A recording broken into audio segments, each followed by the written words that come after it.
I'm here today to talk about libertarianism and war. And I chose to talk about war because some people still say that this is an issue where libertarians disagree with each other, where the libertarian position is unsettled.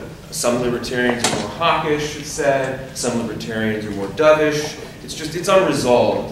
So some people say that, us, the hawkish libertarians can go advocate war, and the dovish libertarians can go advocate peace, but really we should just get together and focus on the things we can all agree on, drugs, government spending, regulation, sexual freedom, stuff like that, and we'll agree to disagree on war. Well, I'll tell you up front that that is not my position. My position is that libertarianism is anti-war, period, by definition.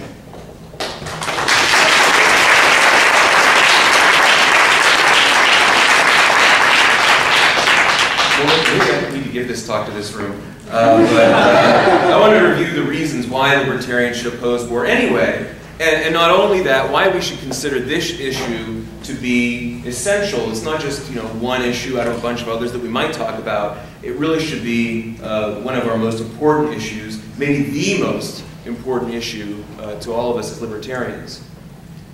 Let's start with first principles. What is libertarianism? Libertarianism is the idea that it's wrong to use aggression to initiate violence against peaceful people. It's wrong for us as individuals to commit aggression against others, and it's also wrong for the government to commit aggression against other people, because the government only consists of individuals who are nobody special, they have no special moral status, and so they're subject to the same rules as the rest of us. So, of course, under libertarianism, it's wrong for me to steal money from my neighbor, even if it's a good cause, no matter what the good cause is, feeding the hungry, whatever. We libertarians say that it's wrong for the government to do that, even if they call it taxation or wealth distribution or whatever, instead of stealing. If it's wrong for me to go into my neighbor's house and force him to give up bad personal habits, it's wrong for the government to do it, even if they call it drug policy, prohibition. This is basic elementary stuff for libertarians. Libertarianism 101. And it should be just as elementary that if it's wrong for me to commit mass murder of innocent people, even if I think I have a really good reason, even if I think it'll make me safer, it's wrong for the government to do it, even if they call it a war. And make no mistake, all modern wars entail mass murder. Centuries ago, maybe not. By the 18th century, Europe had rules of so-called civilized warfare. Armies would go out onto the battlefield and they would fight each other, and that would be it. The civilians would maybe watch from a hillside or whatever as the soldiers killed each other. And those wars aren't necessarily libertarian because what are they fighting over? Well, probably the right to dominate a particular bit of territory and oppress the people and whatever, but at least their means of fighting weren't as unlibertarian. But in any event, those days are long gone, and the United States and Britain, who we're always supposed to think of as the great heroes on the world stage who can do no wrong, certainly played leading roles in bringing that era to an end. Let's go through just a few examples. In the Civil War, with Abraham Lincoln's approval, General Sherman unleashed total war on the civilian population, burned cities and towns to the ground, destroyed huge amounts of civilian property, food, housing, tools, the basic things that people need to survive. And mostly, of course, for no reason, except just to terrorize the so-called enemy population. In World War I, certainly one of the greatest tragedies in human history, Winston Churchill was Britain's first Lord of the Admiralty, and he imposed a blockade that killed about 750,000 German civilians through malnutrition. Then in World War II, Churchill urged the deliberate bombing of German cities, which killed about 600,000 people and severely injured about 800,000 more. We're told all the time that Churchill's heroic, he's always being quoted, he's always being cited. People are putting up statues of him and so forth, but he's a terrible monster. Speaking of monsters, there's President Harry Truman, who killed more than 200,000 people with the atomic bombs dropped on Hiroshima and Nagasaki, which were, of course, the first and so far only nuclear attacks by anyone ever in human history. And by the way, you hear less about it, but the US also killed over 100,000 more innocent people through bombing raids on Tokyo, including one that took place after the atomic bombs had been dropped and after Japan had indicated its willingness to surrender. After that, we had the Cold War, where the US and the Soviet Union piled up thousands of nuclear weapons, which can't even theoretically be limited to target combatants. The only reason to have this weapon and use it is to kill large civilian populations. And therefore, it should be illegitimate under libertarianism for any government even to possess a nuclear weapon. You know, some people argue, well, nuclear weapons are good because they're a deterrent that prevents wars where people would be killing each other on the ground. But that really isn't comforting at all, because the only reason they work as a deterrent is because we assume that the President of the United States is ready, willing, and able to unleash a nuclear holocaust on millions of people if somebody puts him to the test. And libertarians and any decent person should find that abhorrent, totally untenable. And this can still happen at any moment, of course. The US still has more than 5,000 nuclear warheads at the ready, even as it threatens to wage war against other countries for wanting to have even one nuclear weapon as a deterrent to stop the US from destroying their country. By the way, we might also point out that just the very existence of nuclear weapons is an argument against big government, against the warfare state. I mean, without big governments, there's no reasons why these weapons ever would have come into existence. Private parties would never have invested the resources to come up with these things, let alone to produce lots of them. Sometimes, of course, you don't even need a full-on war for US foreign policy to kill people. For example, as you may know, during the 1990s, sanctions on Iraq kept food and medicine out of that country and caused at least 350,000 excess deaths of children under the age of 5. And excess deaths just meaning deaths that wouldn't have happened, more than would have happened otherwise. That's just children under the age of 5. Then there's the Iraq War under George W. Bush and then continued by President Obama. It's killed well over 100,000 Iraqi civilians since it began. Some estimates say it's killed something more like 650,000 innocent men, women, and children in Iraq, which for some comparison is more people than live in the state of Wyoming. It's more people than live in the city of Boston. You know, imagine if some enemy of the United States killed everybody in Boston. I mean, that would just be, it'd be horrific. And, I mean, we would be forever at war against the people who did that to us. But yet we do that to people in other countries and seem to think it's okay. For some more perspective, you might recall that the September 11th attacks, which Americans tend to treat, which is a terrible tragedy, and Americans tend to treat it like it's the worst thing to happen to anyone, anywhere, ever. And of course, it is terrible. It killed less than 3,000 Americans. Well, today, of course, in addition to fighting wars, the US also kills innocent people in drone strikes in other countries where it supposedly isn't fighting wars. Drone strikes authorized by Presidents Bush and Obama have killed hundreds, if not thousands of people in Pakistan, and hundreds, if not thousands, of innocent people in Pakistan, including nearly 200 children. Some might point out in defense of today's US military that it mostly doesn't try to murder civilians and does some things. I'm glad you find that funny, in a sense, darkly funny, to avoid killing more civilians than necessary. It tries to limit collateral damage, as they call it.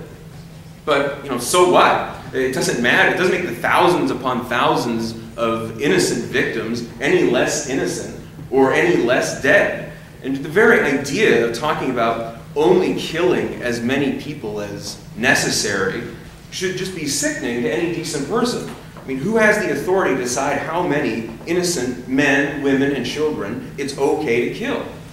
No one does, because it's not okay to kill even one innocent person.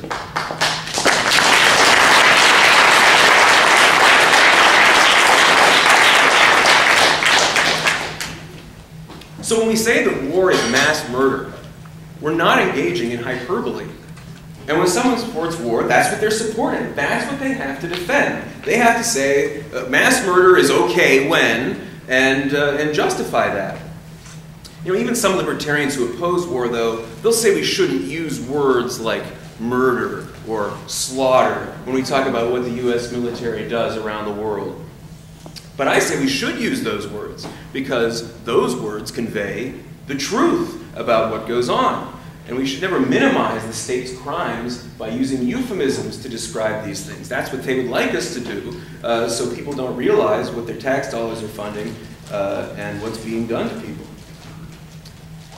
And it shouldn't be debatable that this isn't compatible with libertarianism. This should be an issue that for us is clear-cut. It should be no more difficult for libertarians than drug prohibition or, say, slavery. It's not a gray area. It's not a close call. And we shouldn't pretend otherwise just to be polite among people who favor mass murder. Well, before I go any further, I should add that for me at least, this isn't about judging people. I'm not suggesting that we go around calling soldiers or veterans murderers or anything like that. You know, like the rest of us, people in the military, they're just, they're getting through life. They're doing the best they can. They're doing what they think is right. And most of them, like most of us, they're not willfully evil. They're doing what they think is best. And our society is dominated by the state. People are forced to attend public schools, and they're indoctrinated in this civic religion that tells them that being a soldier is a noble calling, that it's one of the most honorable, heroic things that you can be. It doesn't even cross most people's minds that what the U.S. military does is murder. After all, they're taught that murder is bad, and what the military does is good, so in their minds, it can't be the case that what the military does is murder. And so they're fed pro-war, pro-state propaganda from birth, so they won't feel any cognitive dissonance from this, even though, of course, their natural tendency would be to feel that. So against that backdrop, blaming someone for believing and even acting upon the ideas that the state has foisted upon them from birth it's sort of like, almost like blaming the victim. If a young person was raised from birth in a religious cult, and being part of that cult was harming that person, and they had trouble shaking their beliefs, most of us would just feel sorry for them. We wouldn't condemn them or call them an idiot. And that's kind of how it is with the state. We anti-war libertarians see war for what it is only because we've been fortunate enough to discover the right ideas at the right time in our lives. You may have noticed that some libertarians have a tendency to go around attacking people because they don't already share our ideas.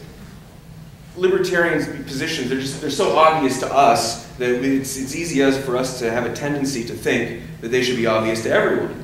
But that's really not fair. It's not a good way to spread ideas. It doesn't reflect a healthy attitude. My attitude is, if people don't share our ideas, it's really not because they're evil or stupid. It's because the right events haven't occurred in their lives to make them want to adopt our ideas. And in many cases, it's because we haven't done a good enough job of communicating our ideas effectively. Maybe it's because we aren't knowledgeable enough. Maybe it's because we don't understand our ideas well enough. Maybe it's because we don't understand other people well enough. So our focus should be on improving ourselves in these respects and on judging policies, judging particular actions that the state takes, not on judging particular people who join or support the military. Now, to be clear, when I say people, I mean regular people, real people, not politicians. They're the ones who decide what our policies do. They think they have the right to rule over us, and when they decided to run for office, they were asking for it. They're asking to be judged based upon their ideas, and I have no problem doing that.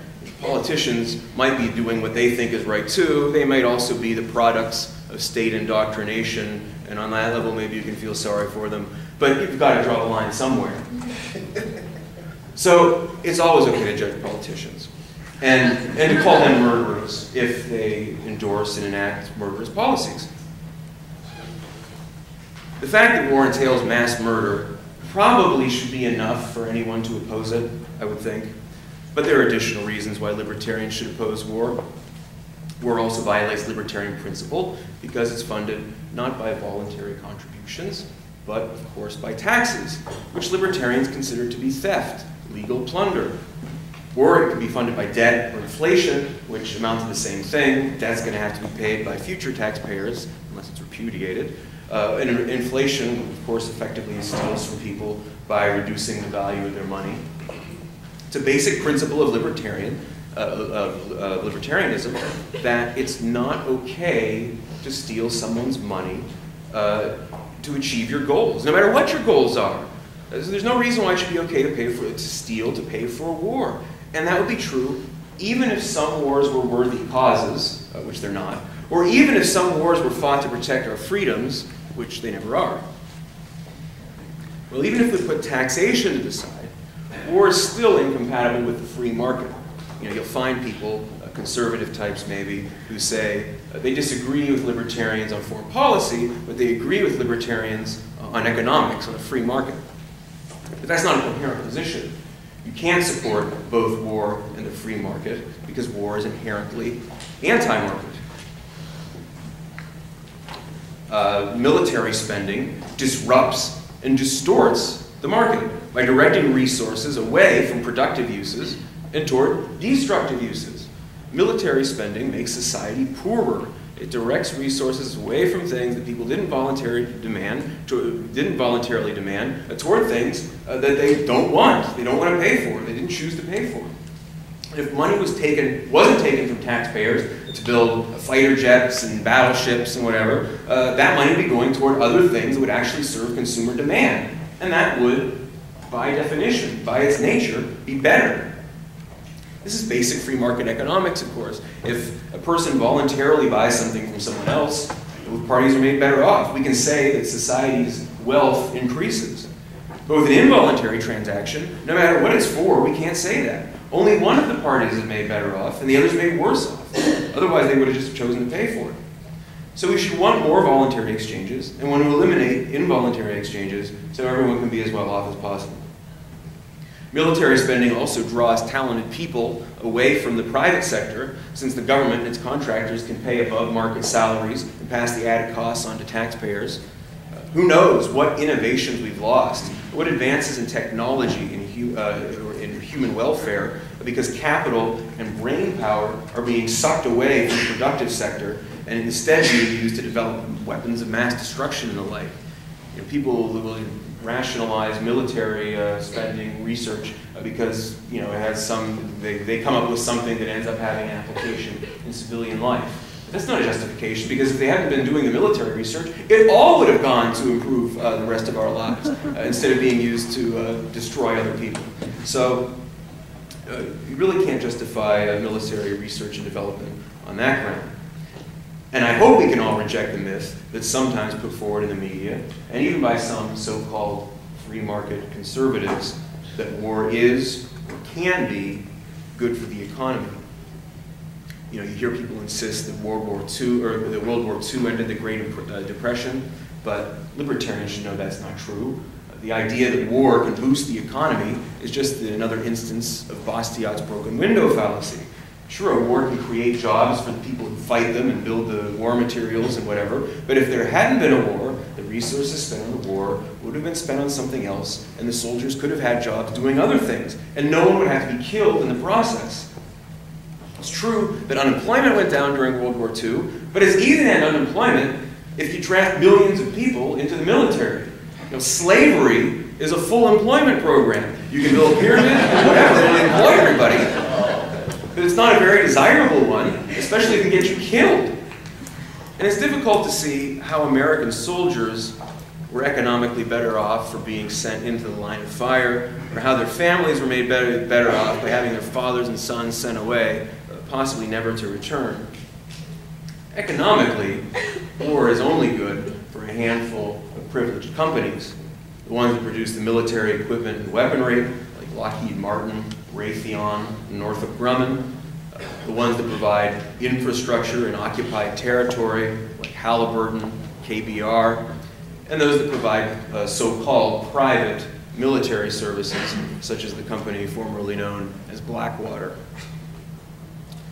But these companies aren't free market entities at all. They're corporatist, crony capitalist enterprises without a government buying their goods and services to wage war and rebuild the countries they've destroyed. These companies wouldn't exist as we know them. They're economic parasites. They take society's resources, but they don't produce anything consumers value in return. And Republicans tend to get worked up about Solyndra, which cost taxpayers maybe $500 million when it went under. And of course, that's terrible, it's wasteful, just like all government spending is wasteful. But if conservatives really cared about crony capitalism, they'd get much more upset about the many billions of dollars that go to defense contractors, the merchants of death, every year.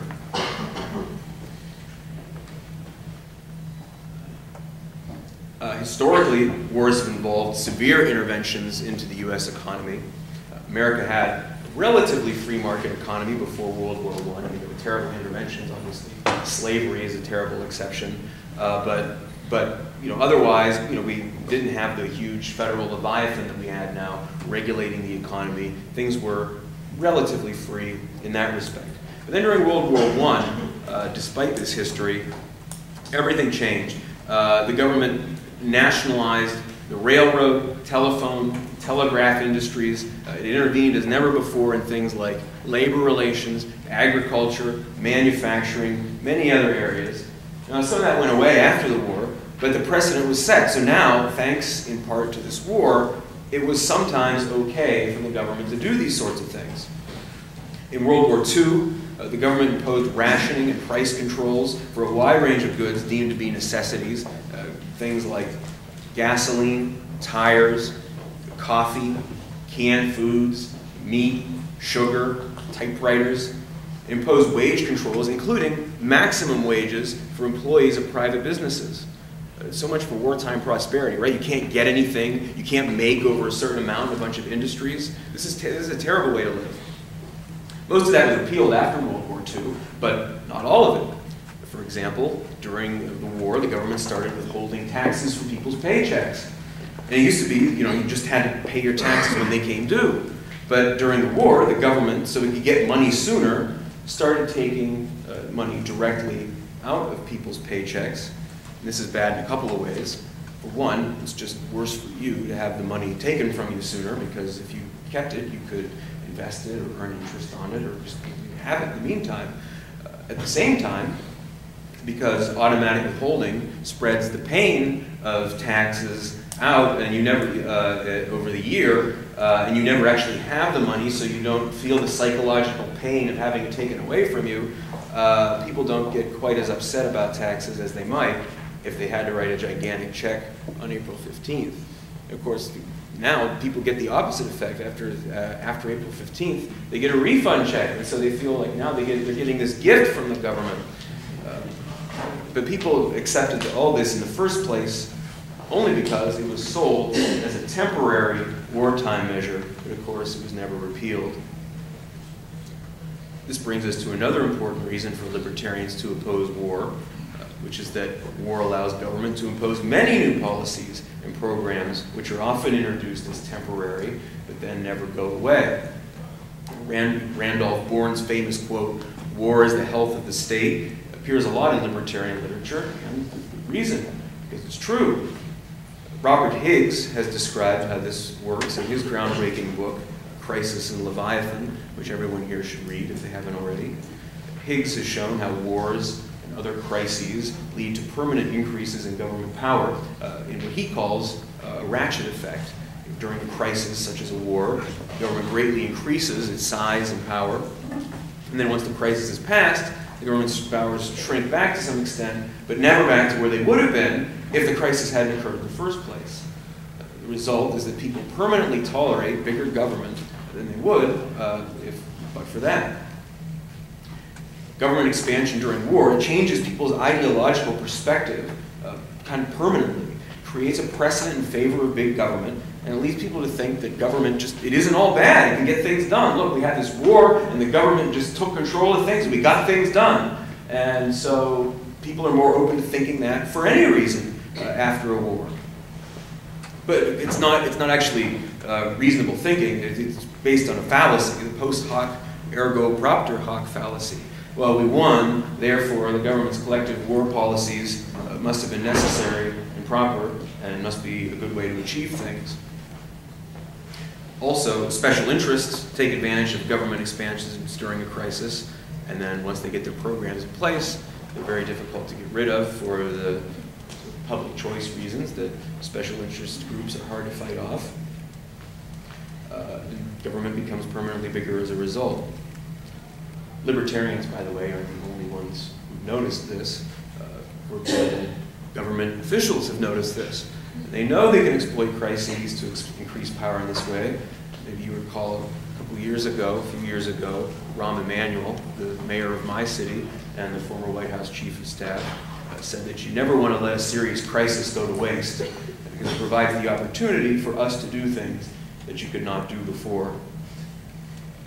You know, sometimes crises just happen, like a natural disaster or something like that, but the power to make war lets government create its own crises, and which makes war one of the most important ways that governments can increase their power.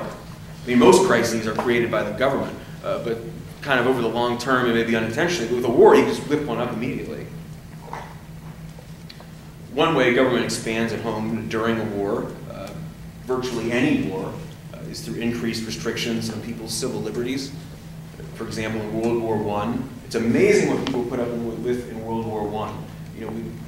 People talk about how our country used to be more libertarian, supposedly has some kind of libertarian roots where people appreciate limited government and whatever. But they must not run very deep, because as soon as World War I came along, I mean, people gave up a whole lot. President Wilson signed the Espionage Act in the Sedition Act, which made it a crime to speak out against the draft or the war at all, to say anything at all remotely bad about it. Sent people for prison just for exercising their free speech rights in this respect. Charles Schenck was one of them. He was sentenced to 6 months in prison for distributing pamphlets that argued that the draft was unconstitutional. You can't argue in favor of constitutional rights without going to jail. The Socialist Party leader, Eugene Debs, received a 10-year sentence for criticizing the war. And the Supreme Court upheld these prison sentences, by the way, despite the First Amendment. Debs, by the way, managed to get out of jail only because the relatively libertarian president, Warren Harding, one of the best presidents, despite historians claiming he's the worst president. During World War II, government perpetrated one of its most notorious attacks on the rights of peaceful people when it imprisoned some 112,000 people of Japanese ancestry, men, women, and children, most of whom were American citizens, in relocation camps for nearly 2 years. Once again, the Supreme Court allowed that. They allowed the executive branch of government to do this because the court, like most everybody else during war hysteria, is willing to allow the government more power in wartime. Free speech was abridged again too. Many newspapers were denied access to the mail under the Espionage Act, which was still around. Some newspapers were banned entirely. An office of censorship censored press reports, radio broadcasts, personal mail entering or leaving the country. In addition to that, the government put almost 6,000 conscientious objectors to war in prison just for refusing to go fight in the government's war. Today, the so-called war on terror, as you may have heard, is destroying liberty. This war is different from all the others because the others, they ended and there was an opportunity to scale back. There was really no excuse for not scaling back. But now, the war on terror is presumably never going to end, since the government can always claim there are more terrorists out there somewhere. And at least with the wars in the past, there was an ending point. Now, though, they just keep piling on more stuff and more stuff without ever repealing anything. And that's exactly what they've done. You probably know what these things have included, some of them. Secret warrantless wiretaps, people's phone calls.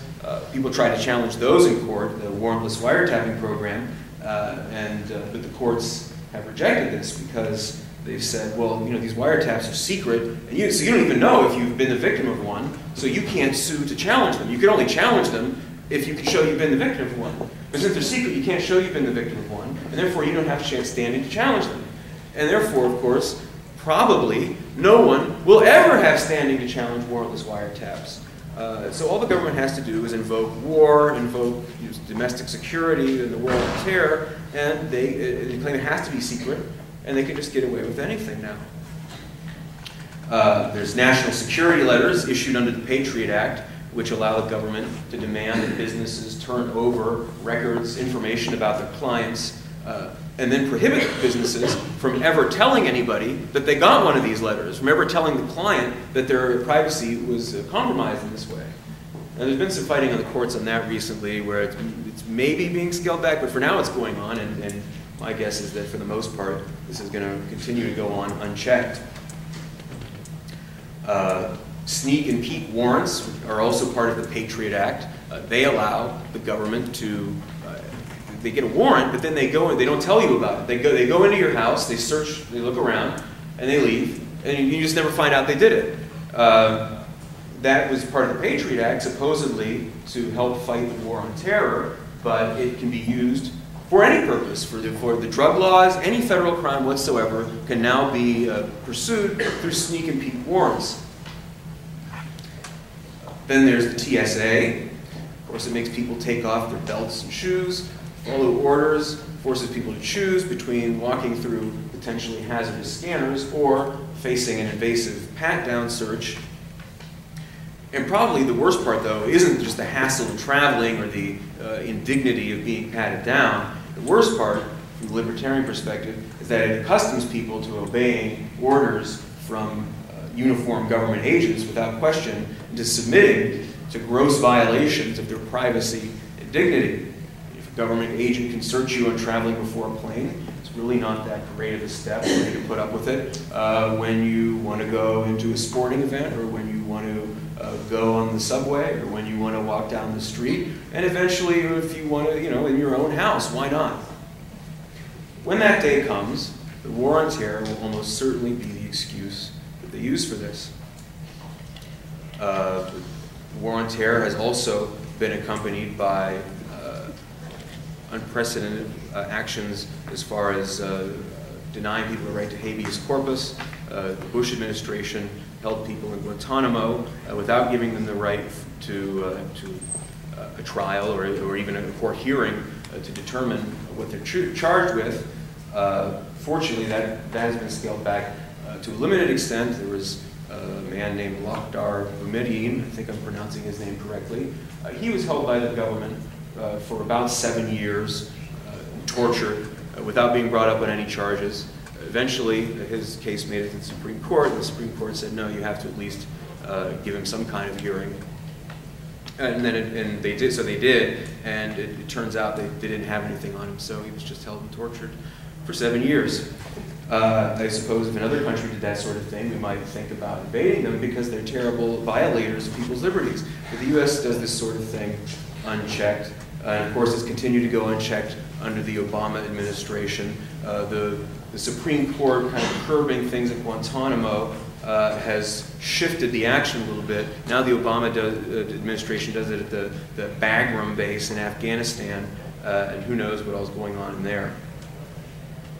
On top of all that, we now have the National Defense Authorization Act, the NDAA, which, as you probably know, now allows Americans to enjoy these same abridgments of their liberty that foreigners have been enjoying these past 10 years. They can now theoretically and definitely detain American citizens without trial, and I won't be at all surprised when that starts happening. Or if it has started happening, we just don't know about it yet. That passed Congress with bipartisan support. Was signed by President Obama without much controversy outside of libertarian circles. And why would it be controversial, since it's being done to keep us safe from terrorists? Another problem libertarians should have with war is that it fosters collectivism, particularly nationalism. As libertarians, we treat people as individuals, not people of any group they happen to belong to by accident of birth. We think all individuals have the same rights, and we think that the law should treat them that way. We don't believe in collective guilt or collective punishment or collective less rights for some people. If I believe, if I believe, or even if I know that people from, say, a certain neighborhood in my city are coming into my neighborhood to commit violent crimes. I know what's going on. They're violent. They're stealing. They're committing rapes. Maybe they're committing murders. I can't respond to this by going over to the other neighborhood and just start shooting it up or blowing up houses in the hopes of getting the bad guys in the process. And yeah, I can't do that even if the neighbors won't talk to me. They want to snitch on the guy, so they're sort of harboring him by not turning him over to me. I can't do that. That would be crazy, and I would greatly be considered a psychopathic criminal if I took that upon myself. Instead, libertarian principles of justice, and really even ordinary principles of justice that everyone subscribes to, say that a particular individual who has been harmed by a particular criminal act can seek restitution from that criminal. And that's it. You can't go after a criminal's friends and family and neighbors. They didn't cause your injury. So according to principles of justice that have existed in Western civilization for hundreds of years, they're not liable. And in no event can you punish a criminal before he commits a crime because you think he might commit one in the future. That's the stuff of dystopian science fiction. It's stuff that everyone thinks is terrible. And yet, in war, people just throw away our individualism and all of these normal principles of justice. A foreign government might have weapons of mass destruction, or might try to acquire weapons of mass destruction, or maybe they have them and might use them. And that, in a lot of people's minds, somehow makes it okay to not only kill the people who are part of that government, but anyone else our bombs and bullets might happen to hit in the process. Very few people would consider that approach acceptable if it were carried out by the police in our own country. But when the victims happen to live on the other side of a national border, people somehow become okay with this. Well, as libertarians, we should recognize that there's no good reason for that. People are no less deserving of the right to life and to due process of law just because they happen to have been born in a different place, under the domination of a different government. Their lives aren't worth any less than ours. But when we wage war and are willing to accept those people's deaths in the process, it seems to me that's implicitly what they're saying. To protect any threat whatsoever to our lives, it's okay to kill whoever we think is necessary because they're not as important as us. But the whole, our lives, their lives, us versus them, it's all collectivist. It's atavistic, it's dehumanizing, it's barbaric, and it's not compatible with libertarianism. And I think maybe people do fall into the trap of thinking that somehow these people, because they live under a super oppressive government, theoretically, that they actually do become less human. It's like, well, their government wants to reduce them to the level of animals or insects, and so really, no one there. I think Ayn Rand once said, well, no one in the Soviet Union is happy.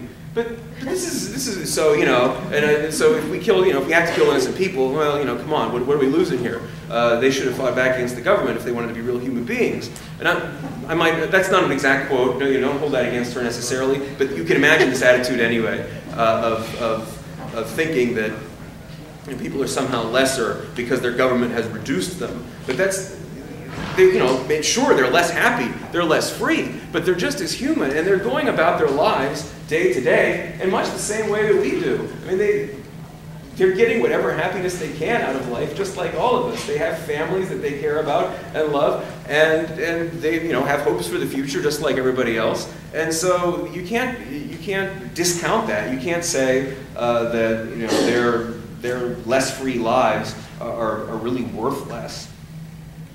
And of course, all of this kind of thinking can easily be accompanied by racism and other bigotry. I mean, just look at the crude, disgusting, anti-Japanese propaganda that was all over the place during World War II, to say nothing of the US government's treatment of Japanese people. Or look at the anti-Muslim hysteria among certain conservatives. Next, I don't want to argue from an appeal to authority, because that's not a legitimate basis for holding an opinion, but it still seems worth pointing out that the great classical liberal and libertarian thinkers of the 19th century and the first part of the 20th century were anti-war for many of the reasons we're talking about. And this isn't something that, say, Murray Rothbard just came along and added to libertarianism relatively recently. Not that there'd be anything wrong with that, but it's not new. Frederick Bastiat, Richard Cobden, John Bright, Herbert Spencer, Auberon Herbert, William Graham Sumner, Albert J. Nock, Felix Morley, many others, these guys all recognize that war is both murderous and increases government power, and is something that should be opposed. It's a relatively minor point, but still worth mentioning, that people who urge libertarians to embrace war are urging a break, not only with libertarian theory, but also with the libertarian tradition on this issue. Well, despite all that I've said so far, there's still going to be some people who consider themselves libertarians, maybe some utilitarian libertarians, who will say they can think of hypothetical scenarios where war could be a good thing to stop some potentially aggressive foreign country before it becomes too powerful, and we would have to do a lot more to stop them, or liberate oppressed people in some foreign country. Maybe you can dream up hypothetical situations where war would, at least on balance, result in fewer innocent people being killed, or fewer people being oppressed in the long run. Maybe you can imagine scenarios where a little stealing and killing now we could stop a lot of stealing and killing later. But there are a number of problems with this. For one, in practice, who's going to decide when those circumstances exist, where the calculus works out that it's worth it to go to war? Well, the state's going to make that decision, and the state's always going to claim that any war is necessary for defense or to liberate people from the brutal government, and the state's always going to say that the costs of the war are going to be much, much lower than they actually turn out to be, and that it's going to be worth it to us in the long run. They say this about every war, and they're always wrong. They said it about Iraq, and they were wrong. They're saying it now about Iran, and they're wrong. And they're not just innocently wrong, they're liars. They want to find reasons to go to war, and so they make them up. They twist the evidence. If you open the door for them to go to war under some circumstances, if we convince everybody, well, we can only go to war if this, and this, the state's going to provide you with, kind of twisted, concocted evidence that, yeah, we've got this, and this. And then you can choose to believe them or not. There's no reason to think this will change. We're not someday going to have a benevolent people consisting of angels, who can be counted on to exercise sound judgment and constraint. We're never going to be ruled by people we can trust as long as we have a coercive government. And I don't know how any libertarian could ever think that it would be otherwise. I mean, after all, if you don't trust the state with respect to anything else, which, if you're a libertarian, I assume you don't, then why would you trust it with respect to war, where government's abuses have always been the worst? And even if you think the government could identify the right circumstances to go to war, and you could sort of, check out the facts and make sure they're right, and that would be taken care of, there's still no reason to think that the government could competently carry out the war. I mean, war is a socialist enterprise. It's central planning on a massive scale. Why would we think that this is going to work in the realm of foreign policy, in the realm of dealing with another country's problems, any better than it works in our own country? Even if we assume that government planners always have the best of intentions, why would we think that their actions wouldn't have harmful, unintended consequences, just like they do in every other area where the government intervenes? To entrust the government with any of this stuff requires a level of naivety about the state that's not compatible with libertarianism.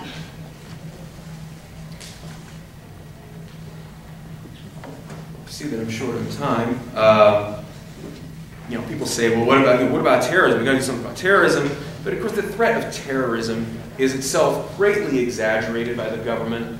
If there were really a lot of terrorists who wanted to kill us, who were suicidal and crazy about it, they would just do it. I mean, you know, they could just be blowing up schools and stuff, but they're not, because there are no terrorists. So there's so few that it hardly matters. You know, I mean, on the scale of threats that we face, it's just so incredibly low that it's hardly worth restructuring our government and our lives over it. And of course, to the extent that there is a threat of terrorism, as probably everyone in this room has heard Ron Paul and others explain many times, it's mostly because we have provoked people around the world through our meddlesome foreign policy. Doesn't make their terrorism okay, of course. That's unlibertarian too. But it's responsible for it. So if you want to minimize the chances of a terrorist attack, that would be the solution. People might also point to horrible crimes committed around the world that they think only U.S. military intervention could put a stop to. You know, they might say, well, what about the Holocaust? I mean, you got to do something about that, right? And of course, the Holocaust is one of the greatest tragedies in human history. But you might notice that our military intervention didn't stop the Holocaust from happening. It happened, and there's evidence that's rather convincing to show that it was accelerated and maybe happened more or worse because of our intervention. So there's no guarantee that even if you do intervene to try to stop that you'll succeed. Meanwhile, we had a chance to peacefully save some people from the Holocaust, and the government didn't do it.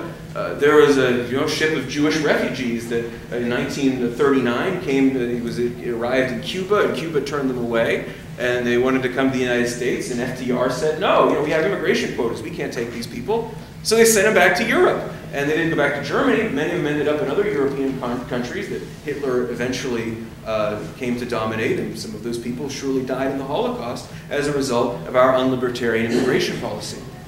So if you want to help people in other countries, that's one thing we could do. That doesn't require any aggression at all. Just open the borders, let people who are threatened by their governments in, encourage that, let that happen.